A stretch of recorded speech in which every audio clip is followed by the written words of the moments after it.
Hi guys, so this is the last video that I will go over with you. I remember in this video, last question, like a lot of people struggle during tutoring, so I really want to go over this one.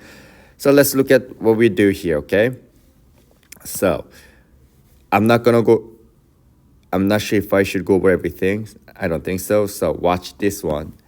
Like see how I did. If you have any question, just let me know. Same thing, you're just finding derivative of this one and then plugging in. That's all I did here, okay? But what I really want to go over is going to be question number 18 and 19. And I recommend you to do all these questions by yourself, okay? So let's do this. Oh, by the way, this one, do you see this 5 over x? You might, when you derive it, you might want to write it like this first. 5x and negative 1 power, okay? And then do the second derivative. And then plug in negative 1 at the end, all right? So let's do this one. Question number 18. So there are so many ways that you can find, say this one. It says derive h inverse of x, right? Which means this one is basically asking you are going to find h prime, h inverse of what? 9. That's what you're trying to find here. So let's do this one. What's the f h inverse of 9? Which means you have to find among h, you have to find which one gives you 9 as a y value, which is 9. So it's going to be what? 3. So this is 1 over h prime of 3, which is, what's the h prime of 3 when x is equal to 3, h prime is equal to 4. So that's going to be 1 over 4. That's it. Very simple. Check the answer. Yeah, simple, right? Question number 19. This is the part that like people struggled. Even I made a mistake a little bit. So watch this one. Find the equation of tangent line. So again, we got to find equation tangent line, which means y minus y1, that kind of stuff. With this, when x equal to 3. So we are with this one is a g. So let's do this one. Now, equation of tangent line, which means you have to know x, y, and z, right? So let's do this. We know x is equal to 3. Now we got to find y value. When x is equal to 3, this is a mistake that I made. You're going to see, y is equal to what? Negative 1, right? That's not true. Because that is what? Inverse, right? You want to find, that is the y value. What gives you 3 as a g? That's a thing, right? So that's what you really need to work on, which is going to be, do you see this 3? So that's going to be what? 9. That is the y value because this is the inverse, okay? So that's the mistake that I made.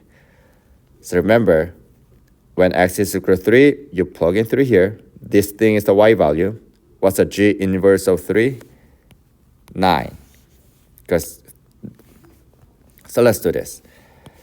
But we don't know what slope is yet, so let's find out slope, which means derivative of this one. So it's going to 1 over g prime, g inverse of 3. Are you okay?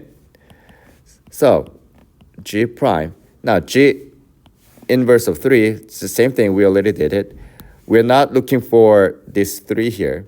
We're not looking for this one. We're looking for which one gives you 3 as the y value, x y value, which is 3. So this one is equal to 9. Are you okay with that?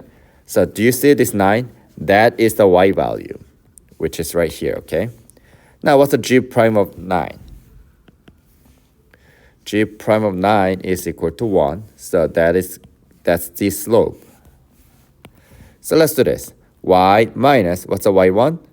9 equals slope, which is 1, x minus 3. And your answer choice has a y equals x plus 6. That is because here, if you distribute 1 times x is 1x, 1 times negative 3 is negative 3. It does not change anything if slope is 1. So I'm going to just delete this one. And only thing that you have to do is plus 9 both sides. You get y equals negative 3 minus plus 9 is going to be plus 6. That's it. So that's the mistake that I made in the video, the tutoring, and I even corrected it on the same day, but I know you guys were like tired at the time, so you didn't really get it. So I hope you guys do this one by yourself. Oh, this one is gonna be interesting. Yeah. So when you do this one, this is same thing as what? G of x times what? H of x to the what? Negative 1/2 power, right? So you gotta use the product rule. Like that's f. And if you do this, yeah, it's gonna be g prime of x times h of x to the negative 1/2 power plus, now derivative of this one is gonna be what? Negative 1/2 h of x to the negative 3/2 times h prime of x, because of the chain rule, times g of x.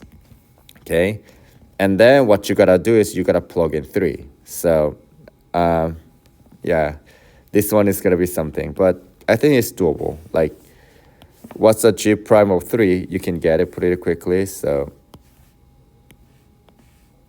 like here, the only thing that you have to do is you plug in 3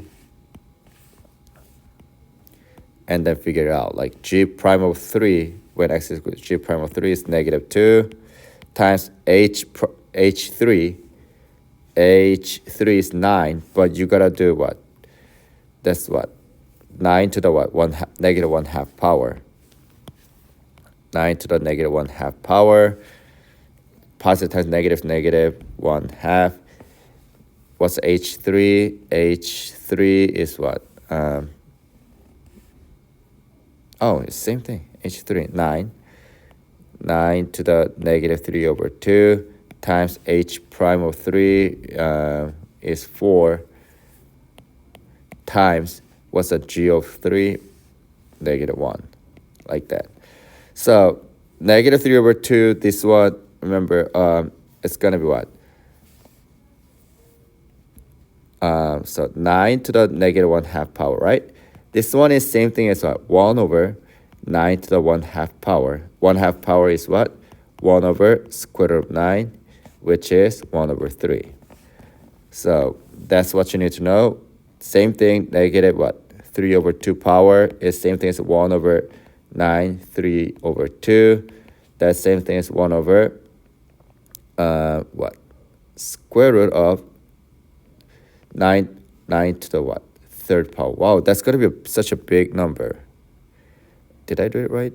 H of 3? Am I putting H of 3? Yes. Yeah, that one will take some time for you to like.